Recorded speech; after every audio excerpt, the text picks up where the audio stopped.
Today our class will be about space.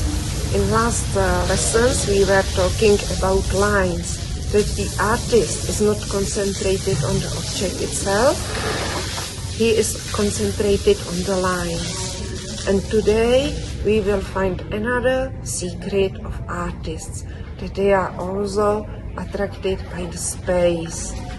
So, here is a picture. Here is a picture of three objects. If you learned how to draw, it is quite easy for you to draw a picture like that, looking at the objects. And what I did, I took a paper in a color and I drew the contours of this picture. You see, here is the chalk, the apple,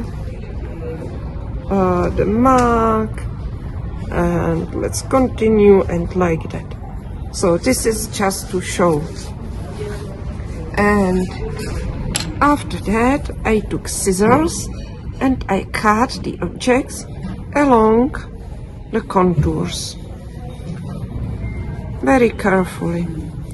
And I took the paper that was inside and put it here. It is the same paper, the black paper that I cut along the contours of the objects. So here are the three objects, and here we can see also the objects, but in another color. Here the black color belongs to the background of these objects. And you see, these pictures are identical. And here in this beautiful place, I will explain in another example how the artist concentrates not on the objects, but on the space around the objects.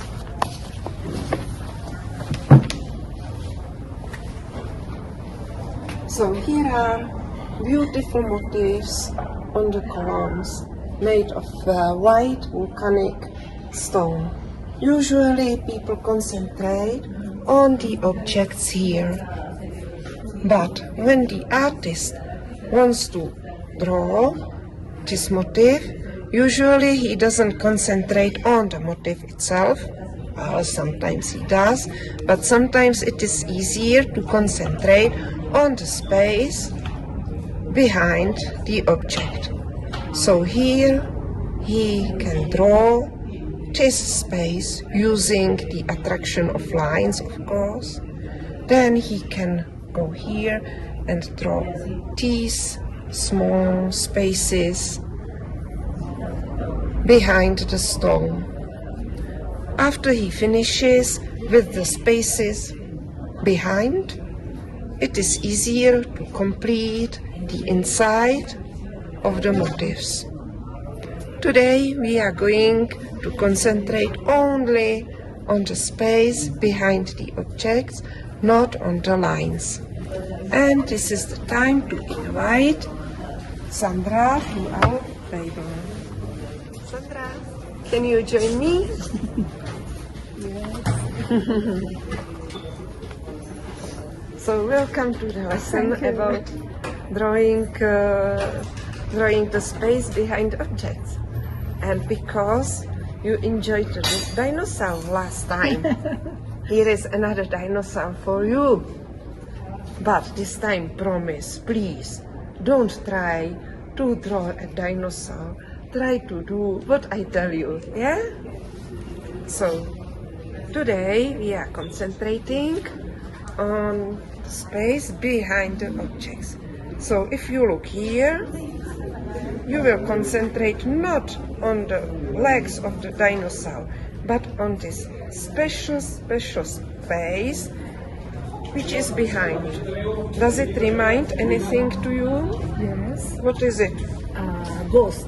Yes, okay, ghost.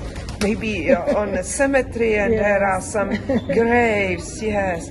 And here is another space behind. Does it remind? Singer. Yeah, okay, a finger. Yes, and here are more and more spaces. So you will concentrate not on the dinosaur, but on the spaces behind.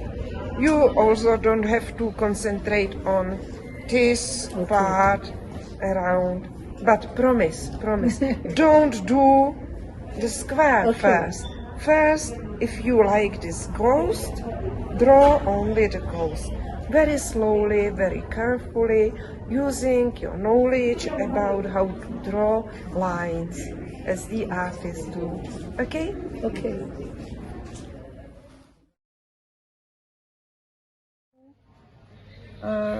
Two spaces, two ghosts. The two yes? ghosts, yes. Print them into your brain, into your eyes. Yes? Print them. And now look at your ghost.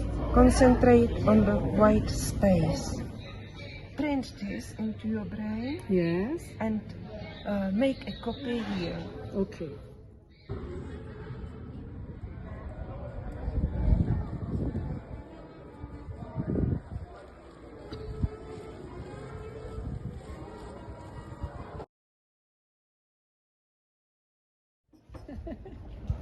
So Sandra, tell me, how did you feel when you were drawing?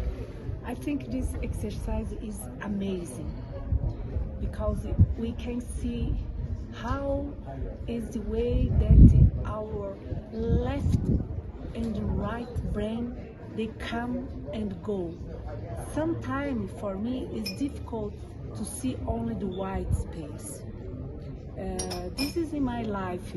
When I try to see only the space, I always see the object, and it's very difficult to forget the object and to try to see the space. This is not so easy for me. Yes, okay, thank you. I could see when I was helping you that you go from the perception of the black and of the white, and it was important to go back and back to the white space.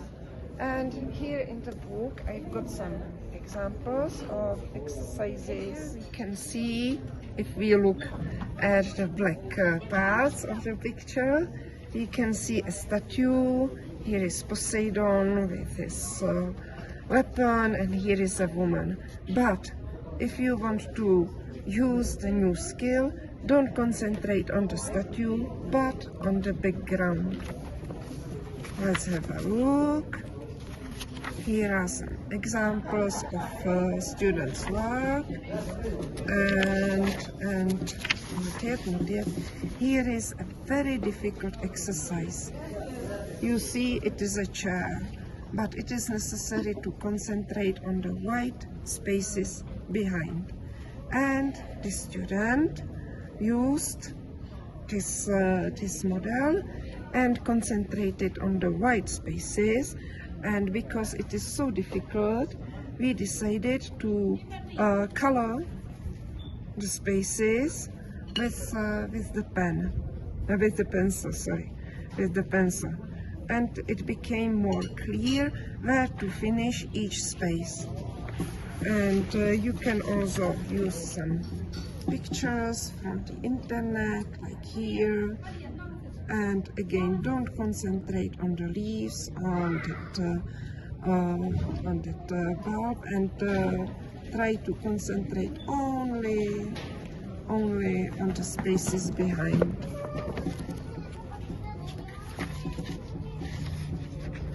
So here is the same from the student. And after you feel confident with drawing using models, try to look at real objects. Here you can see this is a plant, but the student was concentrating on the background, on the spaces behind. And again, coloring the spaces behind, it helps you to perceive the spaces behind. More really good examples of drawing a real object, plants. She started to see something new in the reality around us. So if you want to open your right side of the brain, I am inviting you to practice the lines and then to practice the spaces behind the objects. You can practice every day, every minute. Just walk on the street, look around, and try not to see the columns, the buildings, but try to see the space behind. Try to see the form of the sky above the roofs. Try to see the spaces between the leaves of the plants. And after that, you can go and try to draw something. So it was the lesson about the space, and the last lesson is about light and darkness. Thank you.